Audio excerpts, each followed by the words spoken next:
The Pantheon. One of the buildings which Augusta was most pleased to find completed was the Pantheon, the great temple to all the gods, which had been built and donated to the city by Agrippa. He went with Agrippa to see it one day, shortly after his return to Rome, and found it more than gratifying. The Tiber was flooding its banks, as usual in the early springs. As they proceeded northward from the capital, a damp wind blew across the marshes, causing Augustus to cough frequently and shiver with cold, although he had taken the precaution to wind his bare legs beneath his toga with warm strips of wool. But no physical discomfort could dull his enthusiasm at first sight of the new temple. Of all the buildings that were now fast turning Rome from a city of brick into a city of marble, none stood higher in the esteem of Augustus than the temples. For the past years, the religious rites had been neglected, the temples allowed to fall into ruin and decay. And it was for that reason Augustus believed, because their bargain with the gods had been properly fulfilled, that the Roman state had grown so weak and so corrupt. Now that he had restored the state, he wished also to restore the old religion. Over 80 temples to the various individual gods had already been repaired, rebuilt, or built anew. And now, in his honor, this great temple, dedicated not to one, but to all the gods, had been built by his loyal friend Agrippa. Against the deep blue heaven it rose before them, that spring morning, clean and shiny in the bright Italian sunlight. Through the columns of the portico, and crossed by their slanted shadows, could be seen the gleaming entrance doors of the gold-plated bronze. Carved above the columns on the panel of stone, they read the words, M. Agrippa, L. F. COS.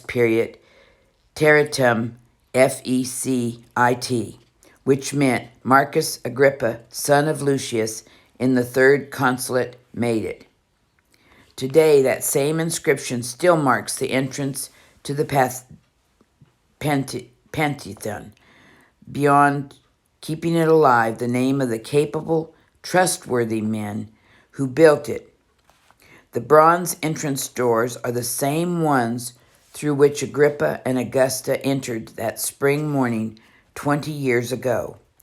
Though the original temple was to be partially destroyed in the following century, it would soon be rebuilt, just as it stands today. All the other temples built at that time had long since crumbled into ruin, although with the belief in those various gods to whom they were erected. But this temple, consecrated to all gods, had escaped destruction. Today it is a Christian church. Under its great dome, open to the sky, countless generations of Romans, ancient and modern, had looked up at the same circle of blue heaven, while the same sun, moon, and stars have shone down upon them through the open window.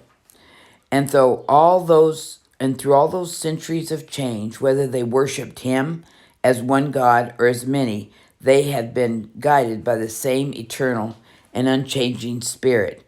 For it is only man's idea of God that changes. God is a spirit, constant and unchanging, no more to be limited by the understanding of men than the arch of heaven can be confined within the dome of the temple. As the bronze doors closed behind the two men that morning and they stepped out into the portico, Augustus coughed again and complained of a pain in his midriff.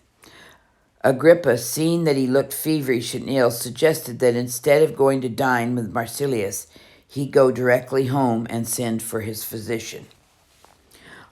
Augustus was always ill in the spring, and the physicians applied the usual remedies, but this time without success. Hot compresses did not relieve the congestion in his liver, and each day the fever rose. At a last resort, the physician tried cold baths, but which little hope of saving his patient's life. Augustus knew that he was dying, and Agrippa was summoned to his bedside. It was with the sad thought that he was to bid farewell to his lifelong friend that loyal Agrippa approached the home of Augustus on the Palatine. An extremely simple building it was, not at all a palace, although the word was to come from its name, Palatum. Choked with memories, Agrippa nodded briefly to Livia, Octavia, Marsilius, and other members of the family gathered anxiously in the atrium. He passed on into the small, severely plain, almost poorly furnished room that Augusta always occupied. Stepping to his low, flat, cot-like bed, he bent down to hear the last words of the dying man. "My one hope," said Augustus weakly, "is that the foundation which I have laid for the government of Rome will stand." He then removed his signet ring and handed it to Agrippa. That ring was the seal of authority. As Agrippa returned to the atrium, the eyes of every member of the family were fastened on it. The air was vibrant with hostility. Livia resented him because he stood in the way of her son Tiberius. Octavia felt aggrieved that her son Marsilius, young though he was, should have been passed by. Marsilius himself was completely astounded by the oversight. Had he not been adopted by his uncle? Was he not the husband of his daughter Julia? What else did that mean but that he was to inherit the political power as well as the private fortune of his uncle Augustus when he came to die? But Augustus did not die, not on that spring day of 23 BC. Very shortly it was announced from the sick room that the dying man had rallied. By spring he was well again. That, however, did not remedy the attitude of the family toward Agrippa. Even though Augustus protested that having no legal rights to do so, he could not actually appoint anyone as his successor. Their jealousy and distrust of Agrippa continued. So marked was it that Augustus was made miserable, and Agrippa, never ambitious for himself, was disgusted. There was a work for the entire empire to be done in either Armenia or Syria, and with that as the real reason or excuse for a hasty departure, Agrippa left Rome and went east. Taking up life again where he left off, Augustus turned his thoughts to another important part of his plan to restore the old Roman religion. At his request, a long poem was now being written, which was to serve the Roman people as a Bible, or sacred book of their religion. He was eager to read it.